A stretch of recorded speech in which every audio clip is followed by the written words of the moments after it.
Some of you have been asking me to comment about the fire situation in LA, and for a little while there really wasn't much to say because obviously it's a horrible situation.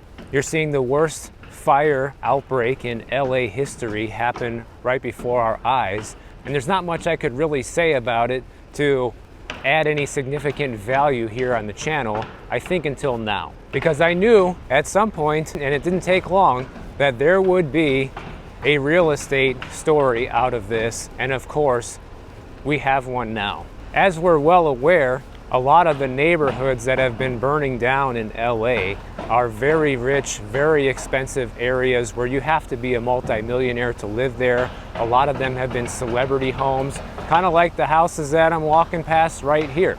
And while my condolences go out to everybody there in LA and in California who has lost a home over a wildfire, it hasn't taken long for some people to already start taking advantage of the situation. In fact, a lot of these people, very wealthy people, are so desperate that they are now overbidding and overpaying for a new house because their house burned down, and it's literally igniting a fire in the real estate market over there as well. A lot of these people who have lost everything, are staying in hotel rooms or staying with friends and family or in a shelter, and a lot of them want to get back into their own place and have some sort of semblance of life again, and a lot of them can afford to do it. You even have a lot of landlords over there that are raising rent prices far beyond what the state allows for price gouging protections, and a lot of renters who have the cash are offering a year's worth of rent up front and engaging in bidding wars as we speak in order to land a place. You literally have dozens of people right now who are fighting over the same properties. To give you an example of how extreme this situation is right now,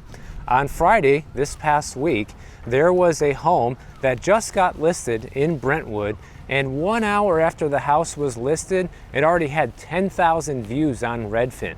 That is insane, guys. People usually don't look at real estate at that rapid of a pace. There was another property that was listed in Santa Monica, California. No one was looking at it until Tuesday, once the fire situation started getting out of control. And since then, they've shown it 7 times and have had 2 offers already on the property. A lot of the rentals over there that are renting are also renting well over asking price, just like the homes that are selling. You also have short-term rentals that are egregiously taking advantage of this situation as well, especially furnished ones like an Airbnb situation. People are paying way over asking price for those now too. And one real estate agent in LA said the situation is so bad now that every single rental listing in the area is now getting multiple offers. You have people that want to make offers on houses that nobody even knows if the house is still standing. That's how desperate the situation is right now. It's kind of a weird situation too, because on the one hand you can look at this and say these people must be out of their mind to buy a house in practically the same area or vicinity that is still actively on fire, or rent something in the area rather than move away, right, and get out of harm's way. But on the flip side, you could say, well, this is their neighborhood, right? This is where they grew up. This is the only place they know. This is where their kids go to school, and so on and so forth. And some people are trying to hang on to any sliver of normalcy that's left in such a horrible situation. In fact, some people are already getting insurance payouts over this, and they said that they're able to use it either on rent or a new mortgage. And a lot of people are planning on buying a new house now with this, because they say even if we're able to rebuild our home, it's going to take 3 years or more in order to get the permitting and the architects and everything that needs to happen to build these houses. And of course, in California, it is the worst place in the entire country to even try to build a home. I hope that California and the county and city of LA is going to help expedite a lot of these home rebuilds for people, because they desperately need it, rather than hold everything up with their bureaucratic red tape that they normally do. So a lot of these families that are looking for a place to live are saying, if my house is gone and it's going to take minimum 3 years to build a new one, I might as well buy a new house, or I might as well find a new place to live, because even if I do rebuild that house, it's going to take a while. And obviously, LA has sort of a housing shortage situation already due to how populated the area is and how many homes are second and third and fourth and fifth, and who knows how many homes people own over there. Obviously, this is going to make that problem even worse. And it's also kind of crazy when you look at the chaos, right? Like, people should be evacuating. There was mandatory evacuation orders, and everyone was like looking to get out of the area for the most part, and real estate agents alike trying to do the same. At the same time, they're fielding calls for people who want to go on showings and go write offers on these properties. It's just kind of insane. I mean, that would be equivalent to being here in Miami or somewhere else in Florida where a hurricane is actively, whipping through a neighborhood, and people want you to go and show a property during the hurricane or write an offer on a house that could be underwater at this very moment. I mean, that's messed up in so many levels. All these real estate agents that they interviewed in this news story say they have a long list of clients already looking for replacement homes. And one real estate agent said that she had 4 homes listed for rent, all single family homes that just rented between $15,000 and $20,000 a month each for all of them. And the new tenants are all people who lost their homes in the Palisades fire. So clearly, these people can afford to just dish out the cash like it's no big deal. Another real estate agent says she's actively working with 15 people who are looking for a house right now, and 13 of them she just started working with after the Palisades fire began. I mean, imagine going around town as a real estate agent or anybody, looking at houses for sale or looking at houses for rent, when you can literally still see other neighborhoods and houses on fire, and new fires are sparking up all the time. They have these Santa Ana winds over there that cause these fires to begin with, and those winds are supposed to flare up again soon, which could exacerbate the problem even further. So it's like, it's almost even too soon to even look for a house, because you don't even know where is going to be safe and where isn't going to be. Because until this fire situation is 100% contained, every neighborhood in LA is fair game. Anything could catch fire at any moment. You would just think that people would have a little more patience to wait this out a little bit and see, because you don't really know where the next fire is going to happen. Imagine, you rent a new place or you buy a new house, and then that neighborhood ends up on fire in a couple days from now. But I understand that living in shambles and living in a hotel room or a shelter also isn't ideal, and if you have the cash to just drop on whatever, then you're probably going to do that. You also have real estate agents being contacted saying, listen, I need every contact for every architect, every builder, every contractor give me their contact information. And people are literally reaching out to these people the day after their house is burned down, which I understand being proactive and maybe getting like first in line is probably going to be beneficial, because these guys are going to be completely overwhelmed with work. So as I'm sitting here editing this video, I forgot to mention a couple of points that I just were reminded of as I'm like sitting here reviewing the footage. And one of them is like, this reminds me of those situations where like people's ink on the divorce is not even dry and they're already getting married again, right? Like, not even taking a moment to breathe and like evaluate the consequences of what has happened before making another rash, potentially horrible decision, right? And at the same time, people are so worried and so desperate that they're not going to be able to get the contractor, they're not going to be able to get the architect and to be able to rebuild their house and all of this, that they're already contacting people now. And this is going to create, some good business for a lot of people who are going to be involved in rebuilding these homes. Obviously, they're going to have work for years, if not even decades to come, with the amount of losses over there. So this is going to be very good for the local economy in one way, but also it's just kind of like, I don't even know how to say this. It's like, wouldn't you want to just be a little bit more patient just to see how this thing is going to shake out?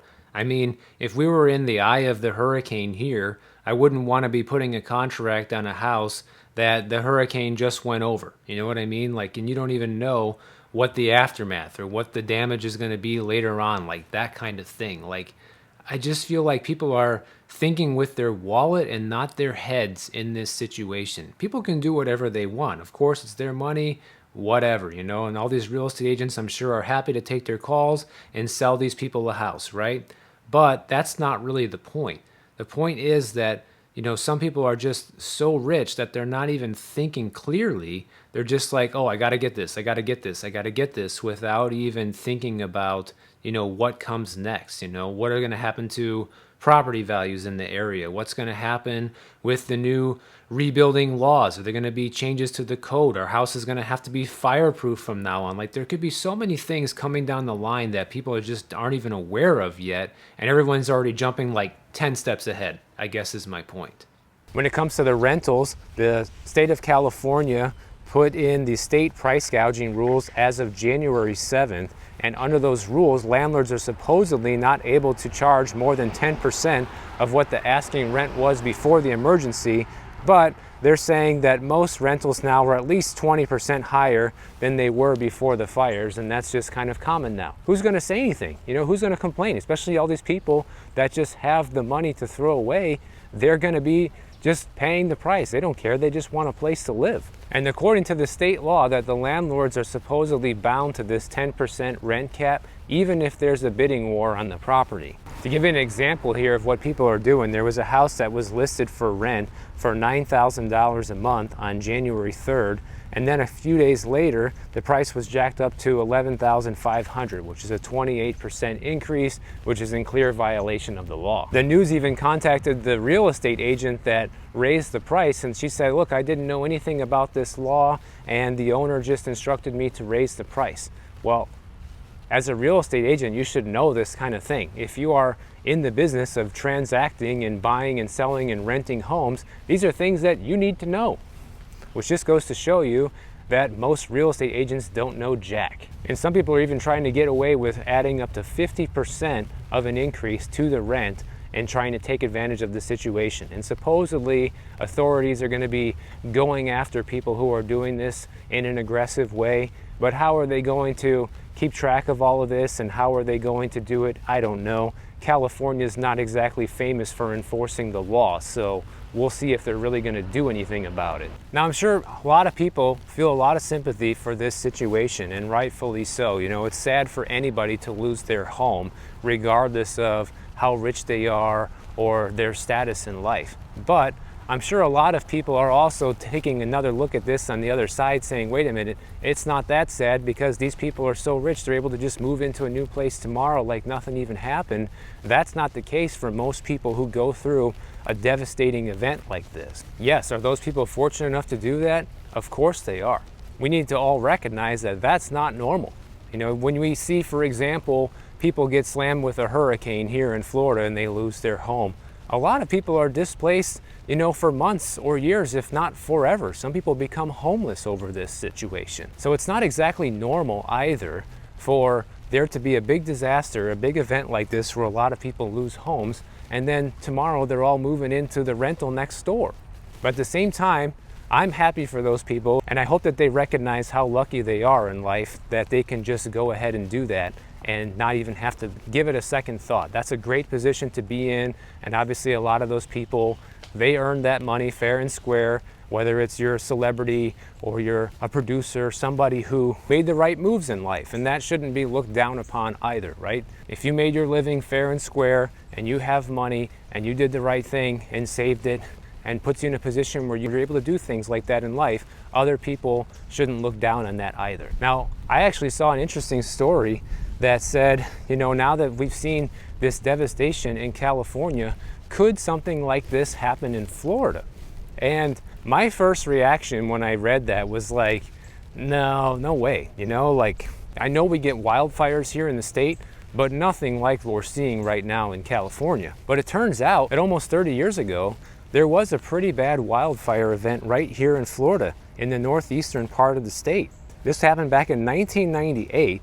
And at the time, it was the largest aerial fire suppression operation in the United States, and more than 10,000 firefighters helped battle the 2,200 wildfires across Florida, which went on for about a month and a half and destroyed 337 homes and 33 businesses, and it burned more than 500,000 acres. So relatively speaking, even though that was a giant fire for the state of Florida, we got pretty lucky. That wasn't too many homes or businesses that were destroyed, unlike what we're seeing in California right now. It was just apocalyptic. It's horrible. In fact, they evacuated all of Flagler County back then. There was about 40,000 people living there, and amazingly, nobody died. It sounds like the cause of the fire was kind of similar to what California is seeing right now. They said the year before, the state got a ton of rain, and that increased the growth of the underbrush and the vegetation, which is something that California saw for the past couple of winters. They got a tremendous amount of rain that substantially increased the amount of underbrush and vegetation there as well, which is helping a lot of these fires spread now at this rapid pace. And then we had the rain stop. The state entered drought conditions May through June, and that's when the fires started, mostly caused by lightning, and they got pretty close to Jacksonville and St. Augustine and Palm Coast. They say by late June, more than 80 fires a day were breaking out. By July, some of them were west of I-95. Apparently, rain started falling again for the first time in months in early July, but it was still 2 more weeks before all the remaining fires were out.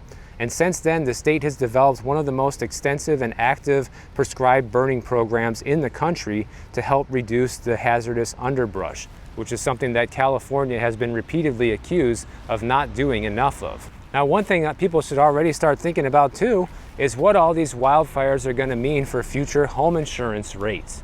Obviously, even before this, California just agreed to allowing reinsurance to be tacked on to people's home insurance bills there, which was already going to lead to a 30 to 40% increase even before the fire. But because of the level of devastation and because of the amount of payouts that these insurance companies are going to have to pay out on this, you can guarantee this is going to affect everybody across the country.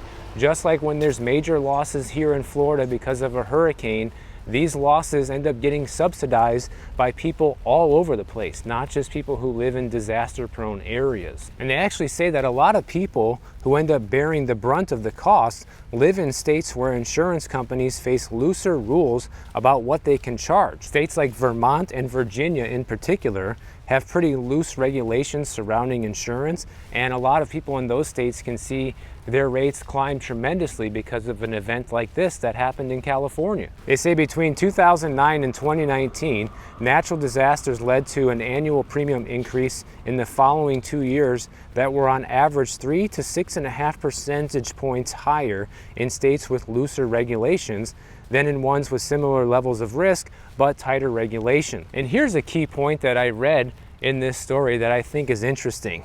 They say the number of disasters each year that caused more than $1 billion in damage averaged 13.1 in the 2010s, which is up 3.3 in the 1980s. It's important to remember that $1 billion back in the 1980s was a tremendous amount more money than it is today. So if we look at our trusty inflation calculator, which, obviously is even an understatement of how much inflation has gone up over the years, $1 billion back in 1980 is equivalent to almost $4 billion today. So yeah, naturally we're going to see more disasters that cause over $1 billion worth of damage just sheerly due to inflation.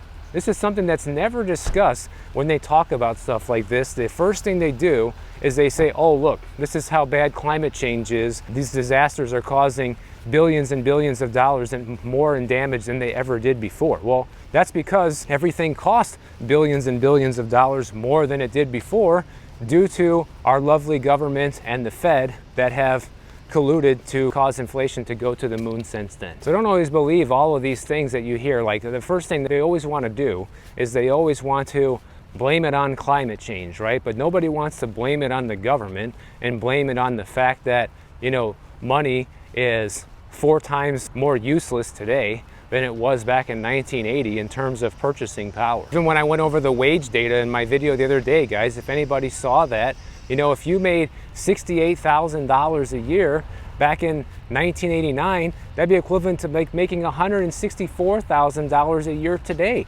practically double. I don't know how many times I've put this house in my videos because it's been for sale for so long. In fact, they listed it for sale back in 2018, guys, and I can't even go over all the different price changes and all the different times they listed it and took it off the market.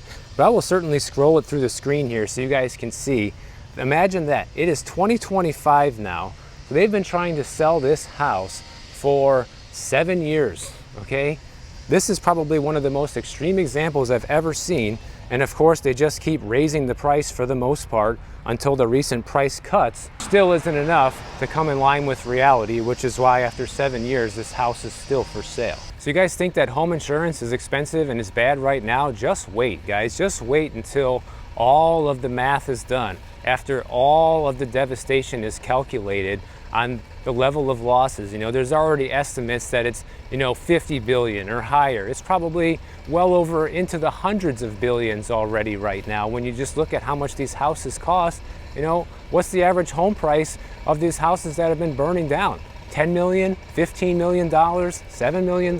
So even if you live in an area that's not even that disaster prone, you're likely to see some big increases due to this situation. They talked to one lady who saw her mobile home insurance go from $882 a year to $1,300 a year in just the span of 2 years. And they said it's due to the wildfires in the state. And this was in Oregon, not even in California.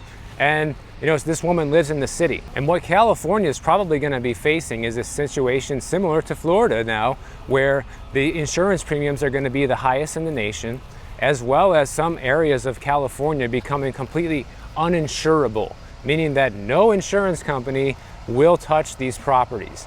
Now, over there, I don't expect it to cause real estate values to plummet as much as like over here, because we just don't have the sheer amount of wealth like they have in these rich neighborhoods in LA, where people can just afford to pay cash for these houses, and self-insuring or whatever isn't even an issue. And also, you're going to see a lot of insurance companies start to redraw the lines of what's risky and what's not over there. For example, nobody thought that the Palisades fire was going to spread all the way down into Santa Monica, because typically these fires stay more up in the hills and they don't usually come to the more flat areas. So it's just a mess, guys. Like, if you want to be a homeowner, yet again, here's another warning for you. These are things that you're going to have to contend with moving forward, regardless if you live in a wildfire zone, a hurricane zone, whatever, doesn't matter.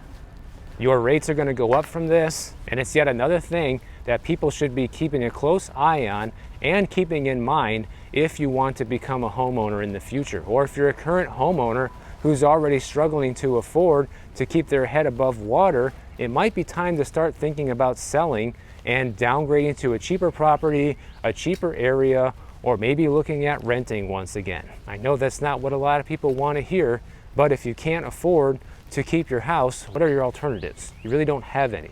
But just so people know, my thoughts and my prayers are with the people in LA right now. It's a terrible situation to be living through, regardless of your financial status in life. And I hope that the fires get put out soon and it all comes to an end and people can start recovering and rebuilding their lives. So if you enjoyed this video, make sure you are subscribed to the channel. And if you don't want to wait for my next video to come out, check out this one on the screen right over here, and I'll see you in the next one.